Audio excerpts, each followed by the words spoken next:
Perkenalkan, channel saya Pemula YT. Alur cerita film Sanam Cherry Kasam. Ini cerita yang sangat romantis, yang menyentuh hati. Ya, langsung saja kita mulai. Ini pemuda sukses pengacara. Ia bernama Indar. Dulu dia seorang pengangguran. Dan ini seorang gadis cupu kolot baik hati yang bernama Syaru. Ayah dan ibu Syaru ingin menjodohkan Syaru kepada seorang pemuda. Di pagi hari, Syaru bertemu Indar untuk pertama kalinya. Ayah Syaru mengatakan, "Indar itu siapa?" Syaru pergi ke kantor untuk bekerja.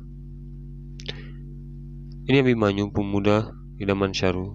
Dia ingin Syaru menjadi badut di pesta. Syaru pun memenuhi keinginan lelaki idamannya tersebut dan menjadi badut. Tetapi para wanita mengatakan, "Kamu dikasih apa sama Abimanyu? Pelukan?" Syaru menangis dan lari pergi ke lift.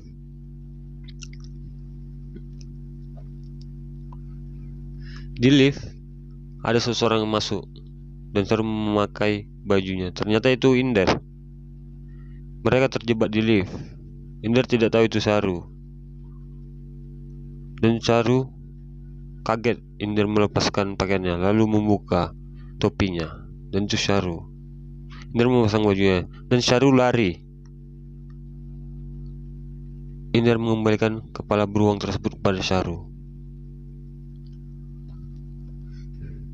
Keesokan harinya, Indar dan pacarnya putus.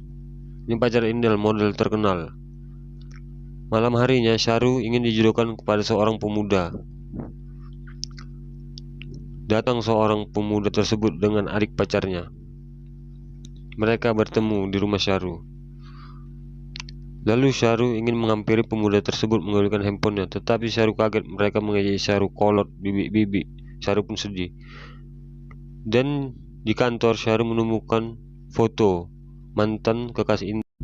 Syaru pun pergi ke rumah Indar, ingin menemui pacar Indar.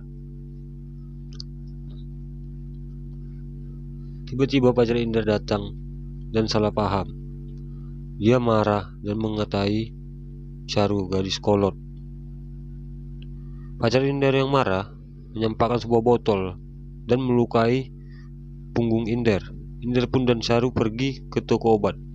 Tiba-tiba mereka bertemu inspektur polisi dan inspektur itu berkata, "Kamu kenapa terluka?" Syaru menjelaskan dan inspektur tersebut langsung mengantar mereka kembali ke perumahan. Tiba di perumahan, penjaga perumahan langsung menelepon ayah Syaru karena mereka turun dari mobil polisi. Indar langsung jatuh dan mengeluarkan banyak darah. Syaru pun bingung. Di pagi hari ayah Syaru pulang. Penjaga tersebut mengatakan hal yang dilihat tadi malam. Ayah Syaru langsung menampar Syaru karena marah di kamar Indar. Ayah Syaru langsung menelpon pendeta agama dan mengatakan akan ada acara kematian buat Syaru. Syaru pun sedih, dia mau tinggal di mana lagi. Syaru menelpon semua temannya dan mengatakan, "Aku ingin tempat tinggal." Indar menemukan tempat tinggal buat Syaru dan mereka langsung pergi ke rumah tersebut. Keesokan harinya, Indar menemani Syaru ke pasar dan Syaru meminum minuman keras. Keesokan pagi mereka pergi jalan. Syaru melihat dompet seorang pengacara sukses terjatuh dan ingin mengembalikannya. Dia menyuruh Indar mengambil dompet, tetapi Indar melihat dompet tersebut langsung menyampaikan kepada pengemis. Syaru tetap mengembalikan dompet tersebut dan kembali mengejar Indar. Indar yang marah langsung menolak Syaru. "Nyalah kau dari hadapanku, Syaru." Syaru terjatuh. Indar yang menyesal kembali ke rumah Syaru ingin minta maaf, tetapi Syaru tidak di rumah. Indar bingung. Indar menemukan Syaru di suatu tempat dan meminta maaf. Di dalam mobil, ketika mereka pulang, Indar menjelaskan bahwa pengacara itu adalah ayahnya. Indar mengajak Syaru ke salon, ingin merubah penampilan Syaru. Dan benar saja, Syaru berubah menjadi gadis yang cantik jelita. Wow, aku mau, ya kan? Keren kan? Lalu Syahrul ingin kembali ke rumah orang tuanya. Lalu Syahrul kaget. Tiba di rumah dia melihat acara kematian sudah dibuat-buat dirinya. Syahrul lari, sedih, dan Indra menghampirinya. Syahrul kembali bekerja dan Abimanyu melihat Syahrul dengan cantik. Abimanyu langsung terpesona. Dan Abimanyu langsung mengajak menikah. Langsung mengajak nikah. Inder dikasih undangan pertama buat Syahrul. Inder melihat ayah Syahrul dan ingin mengasih undangan, tetapi ayah Syahrul marah dan membuang undangan tersebut.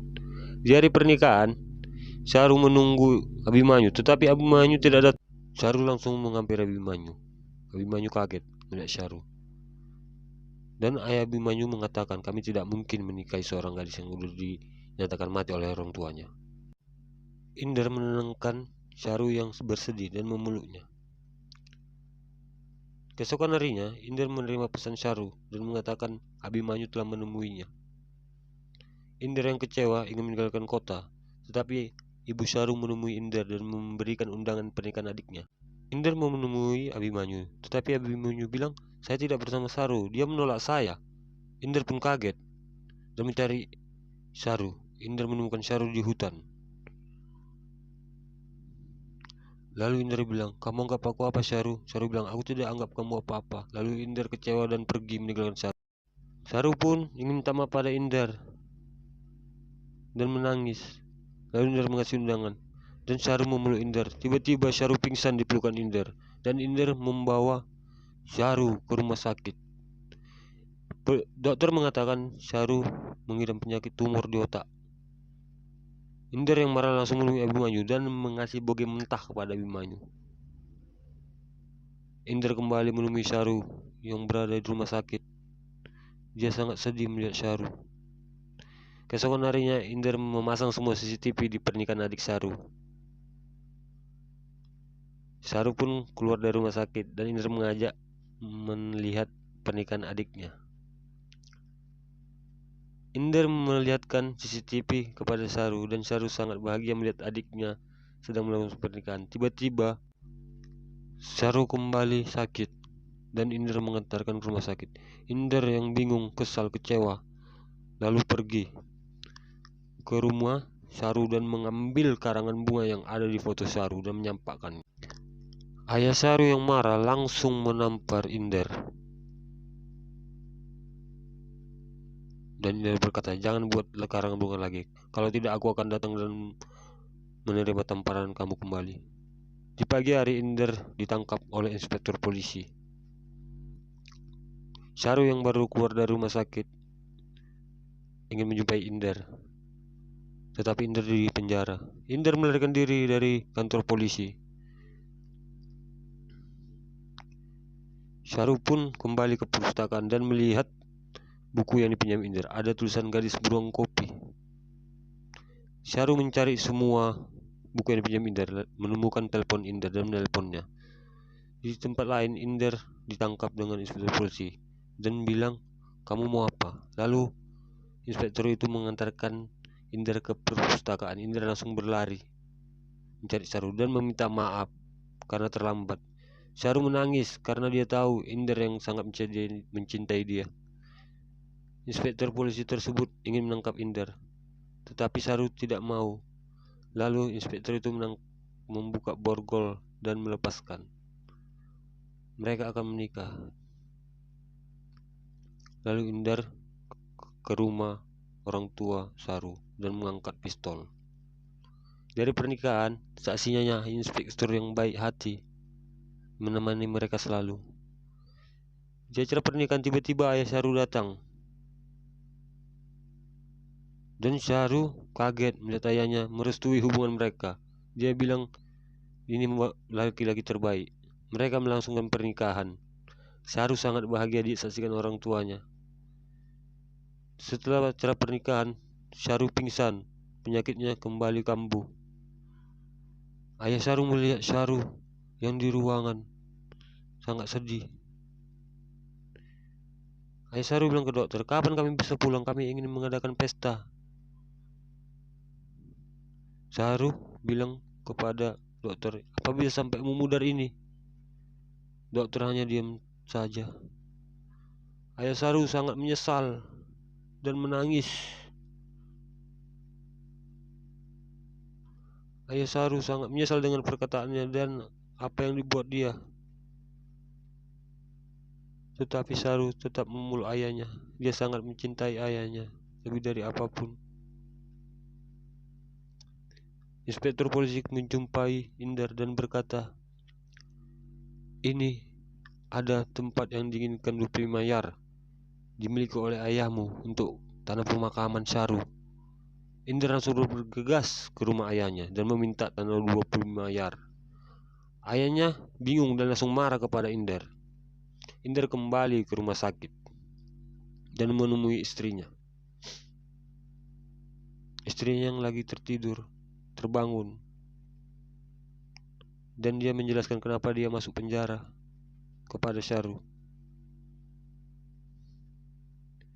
Saru bilang, "Maafkanlah ayahmu, dia adalah ayahmu." Indar pun hanya bisa terdiam melihat istrinya berkata seperti itu. Lalu Indar memeluk istrinya. "Jangan bilang ucapkan selamat tinggal kepada saya." Indar bilang, "Seorang istri tidak boleh pergi tanpa izin suaminya." Lalu Saru pergi meninggalkan Indar untuk selamanya. Indar pun sangat sedih dan lari. Dia sangat merasa sedih. Ayah Indar datang dan mengatakan, "Aku akan mengobati menantuku, Indar." Tetapi Indar bilang, dia sudah tiada ayah. Ayah Indar sangat sedih dan kecewa. Indar bilang kepada ayahnya, "Sudahlah ayah, aku memaafkanmu." Lalu ayahnya sangat senang bahagia dan memeluk Indar dan memberikan tanah 25 yar untuk pemakaman Saru. Di akhir cerita, Indar jadi pengusaha yang sukses dan dia selalu merindukan Saru, ingin menepati janji sumpah setia.